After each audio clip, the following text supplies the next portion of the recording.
gaadiidkan oo ahaa gaadiidka gaashaaman ee loogu talagalay inay ciidanka ay ku howlgalaan ayaa waxay dowladda Turkiga ugu talagashay in ciidanka xoogga dalka Soomaaliyeed gaar ahaan kumaandooska Gorgor ku howlgalaan. Wasaaradda Gaashaandhigga Xukuumadda Federaalka ee Soomaaliya iyo taliska ciidanka xoogga dalka ayaa la wareegay gaadiidkan loogu talagalay inay ku howlgalaan ciidanka kumaandooska ee xoogga dalka. Munaasabad loogu qabtay degmada magaalada Muqdisho ayaa waxaa ka qayb galay wasiiru dowlaha gaashaandhigga ee xukuumadda federaalka ee Soomaaliya, safiirka Turkiga Soomaaliya, taliyaha ciidanka xoogga dalka iyo saraakiil ka tirsan xoogga dalka iyo Turkiga. safiirka dowladda Turkiga u fadhiya Soomaaliya Mahmed Yilmaz ayaa goobta ka hadlay wuxuuna sheegay in dowladda Turkiga mar kasta ay garab taagan tahay Soomaaliya. Somali Ulusal Ordusuna ülkemizin hibe ettiği çok ağır zırhlı Türk'ü marka araçlarımızla yine Somali Ulusal Ordusu'nun çeşitli operasyonda kullanacağı kamyon ve su tanktan hibe törenini yapıyoruz burada. Wasiirka Dowlaha Gaashaandhigga, taliyaha ciidamada qaranka sida Soomaaliya, dhammaan marti sharafta ugu horeyn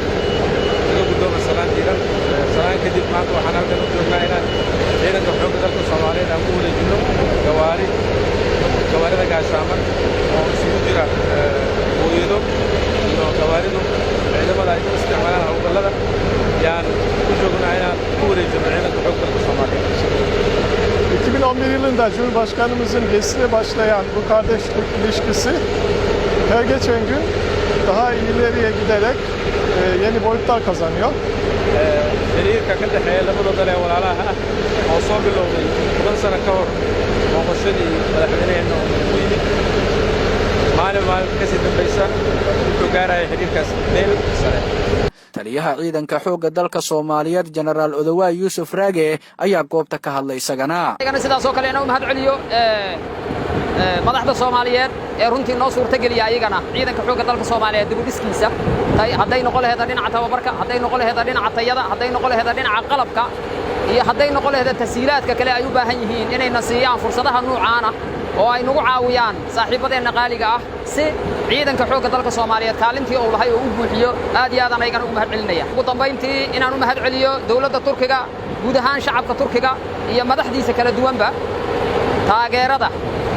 iyo runtii gacanta saaxiibtinimo iyo midda walaalnimo ee ay nala garab taagan yihiin ee ay dib ugu dhisayaan hay'adaha amniga Soomaaliya gaar ahaan ciidanka xoogga dalka Soomaaliyeed si aan kala go'o lahayn hagar la'aana saaxiibtinimo ah. wasiiru dowlaha wasaaradda gaashaandhigga xukuumadda federaalka ee Soomaaliya Maxamed Cali Xagaa ayaa gabagabada goobta ka hadlay waxa uuna dowladda Turkiga kaga mahad celiyay taageerada ay siiyaan ciidanka xoogga dalka Soomaaliyeed. ismaha ciidanka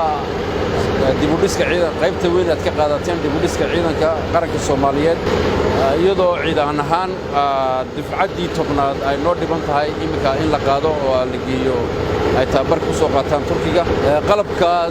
qiimaha badan